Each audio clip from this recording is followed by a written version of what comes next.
welcome to Game 5 of the NBA Finals. All tied at 2 apiece, the pivotal Game 5. Draymond dunking it down the lane. So far, so good for the Dubs. Wiggins turns, shoots, scores. Andrew Wiggins continues his outstanding play. As Curry drives, layup off the glass is good.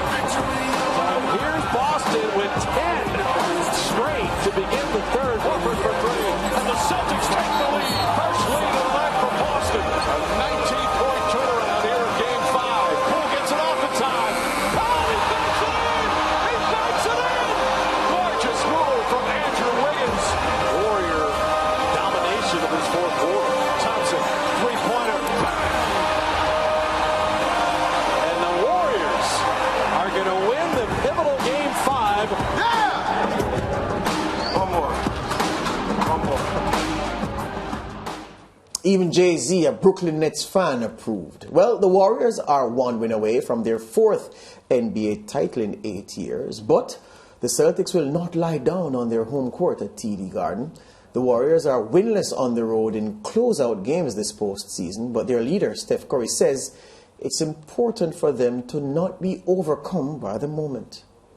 Thankfully, I think having been here 6 times and been in a lot of different closeout type of opportunities, you just understand what the nerves are like. So you can rely on that experience for sure. But at the end of the day, once you get out there, you have to just be in the moment. You got to be, present as much as possible, not worry about the consequences of a win or a loss. Because all the only opportunity you have is that 48 minutes. And the more you can kind of trick your mind into just being in the moment and staying there, that's the best advice I can give anybody in that situation.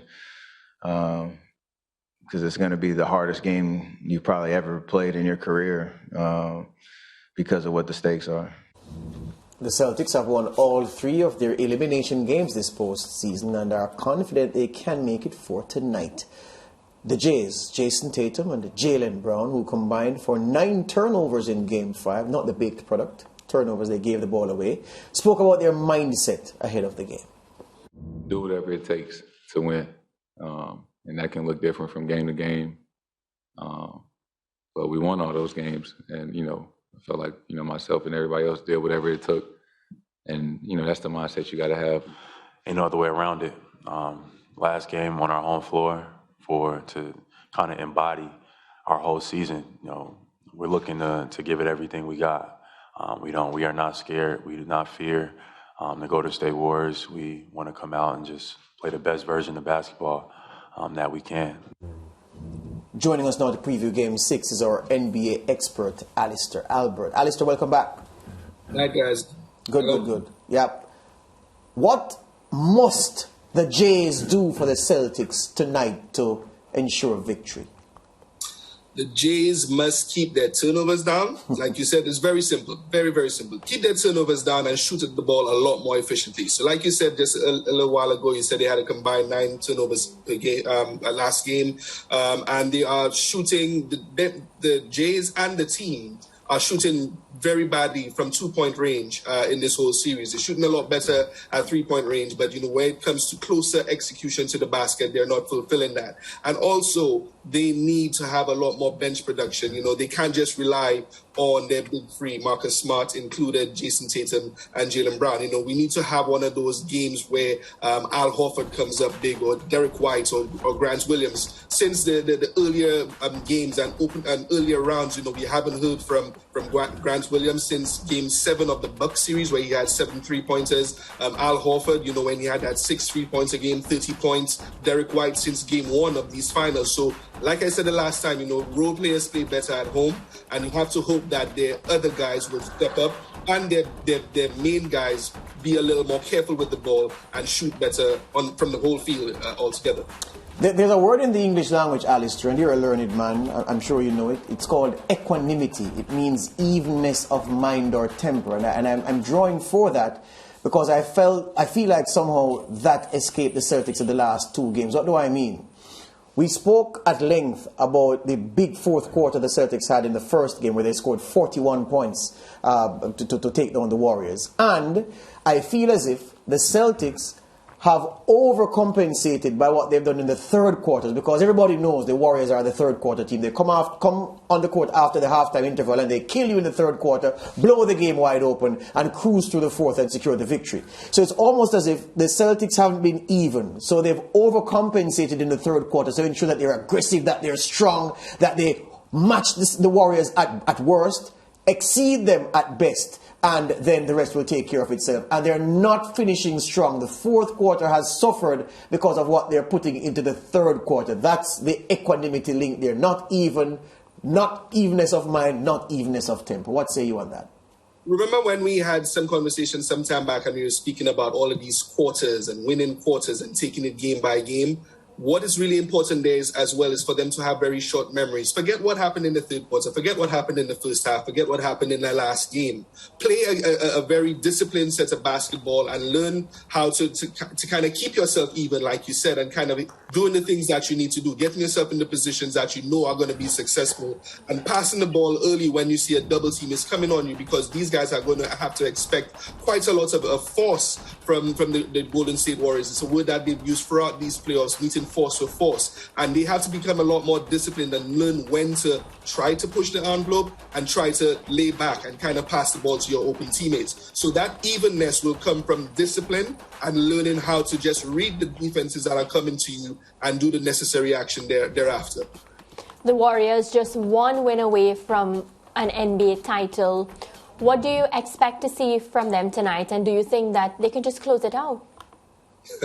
It's not going to be very easy for them, like George said, and it's something that's been going around all over the news houses. The Warriors have the Celtics have won 3 closeout games in these playoffs. They have kind of done this before. It's a very young team, but from this playoff run, they've kind of tested themselves in those closeout games and have come up on the winning end. And the Warriors, I think there's an analogy that I used sometime earlier on in the playoffs as well. Like the Warriors are like a cat playing with a mouse in the backyard and kind of watching their food run away and pulling it back and all that sort of stuff. The Warriors need to be that team, that dog-hearted, gold-blooded team is the slogan for their postseason run. The gold-blooded team who are really focused on winning the championship tonight and close it out and be very forceful against these Warriors. Draymond Green needs to step up. We can't have another 2-point night from him. There's this talk about Game 6 Klay. He's been very really prolific in Game 6s. Jordan Poole needs to step up. He hasn't been really too forceful or explosive in this playoffs, apart from a couple buzzer-beater threes at the end of the third quarter. So these guys, and Steph Curry, of course, we know what he does, but he could have a semi-average night and be a decoy and allow other players to play and step up, like Andrew Wiggins, who played really great in the last 2 games. So they all just need to play very evenly as well and just do what they normally do. I think once they keep to that and keep to their identity, they have a good chance of closing this game out tonight. Definitely, but Golden State Warriors, they have a problem defending at the perimeter. Do you expect that to be a massive concern or no? No, I don't see that. This is a team who has been a very good defensive team throughout the year and these playoffs. Like I said really early on as well, these are the 2 top defensive teams in the league this season and also throughout the playoffs. They are really good at running guys off the line and help defense, being able to navigate screen and rolls at the top of the key, switching and kind of, helping off rolls and everything. So I think, I don't think that defensive lacking of that defensive skill will come into play this year. I think they're focused and they'll know what they need to do. Draymond will be quicker, will be tougher, he'll be rebounding harder. Kevin Looney will come in and do certain things. Steph Curry will be out there trying to dive for balls and everything. They want to close this out tonight. So, yeah, we're going to see a really good effort from the Golden State Warriors tonight. Alister, the C word, coaching. On one corner, a man who's seen it, done it before as player, assistant coach, and coach. On the other side is a man who's seen some of it done as a support, a coach, to be fair to him. You tend to think that, and we've seen this movie before, in games as momentous as the one that we're coming upon in a couple of hours, coaches can give valuable assistance to their team, helping to nudge them over the line. It's almost a sin to ask who is better equipped, but based on what we've seen this postseason, forget their records, The man leading the Celtics or the man leading the Warriors? Who would you rather have in a situation where it is the coach's input that will determine a win or a loss? Despite my prediction, despite the history of the Warriors and everything, I'm a bit concerned for Steve Kerr tonight, because he's made a few decisions throughout this whole postseason in terms of substitution patterns, not playing certain players like Jonathan Kuminga enough, and some decisions that I think are a bit questionable in terms of like I said, substitution patterns and timeouts and everything. So I'm a little bit concerned because Steph Curry, has played tremendously. Andrew Wiggins has played really well, and the guys have really stepped up to kind of save Steve Kerr. A lot of these wins that could have been really close losses for the Warriors could have been easily blamed on Steve Kerr. So he also needs to come out and be really top notch in his coaching and his wisdom and being able to make proper calls and be judicious with his substitution patterns, and also not be afraid to switch it up and adjust if things are not working in his way. Ime Udoka, of course, has stepped up. His first year coach, but he's shown that he's not first year talent.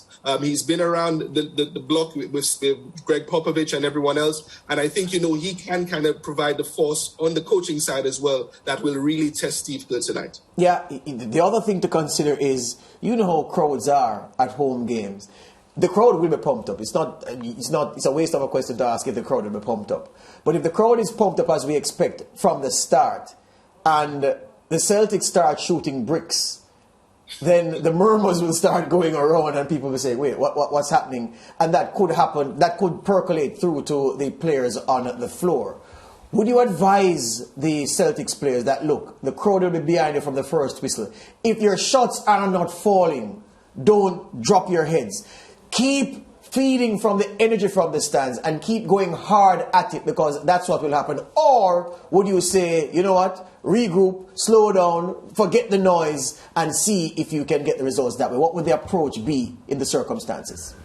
One of the things that that separates the NBA players from any other player else in the world is because they're professionals and they know how to tune the crowds out. And of course, whether you're home or on the road, you have to be able to have that tunnel vision. And I myself, I played basketball as well, of course, not in the NBA, but up to semi-professional level up here in the UK. And you have to be able to just learn when you're on a court, performing in other people, with people in the crowds, shouting and everything. You just have to learn to just blur them out. And, for the Celtics tonight, even if you're home, they have to kind of face this like they are actually on the road, and kind of be really sensitive to what they're doing on the court and not what's happening up in the stands. Yeah.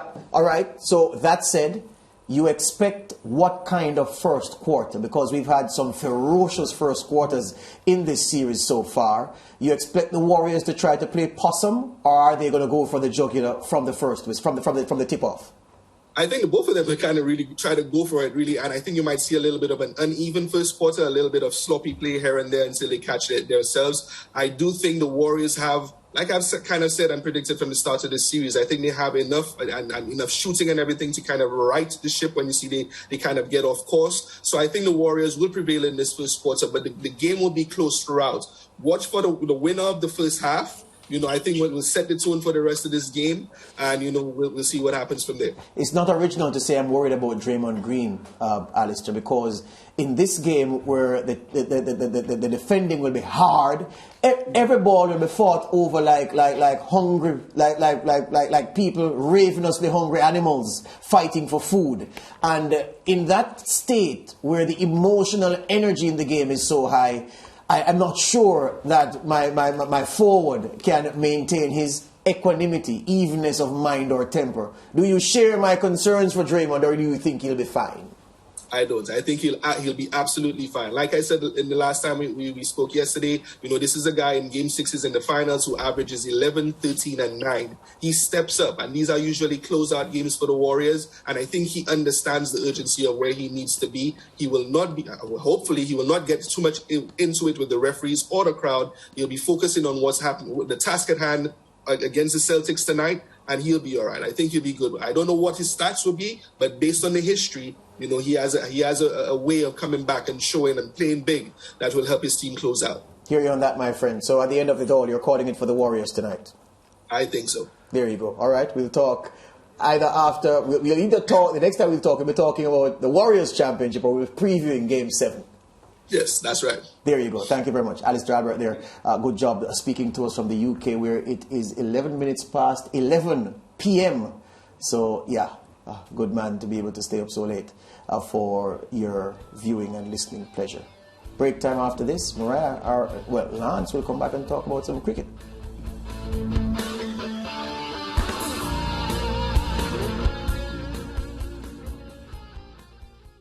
Stay with Sportsmax on YouTube and follow us on all social pages for updates, news and entertainment.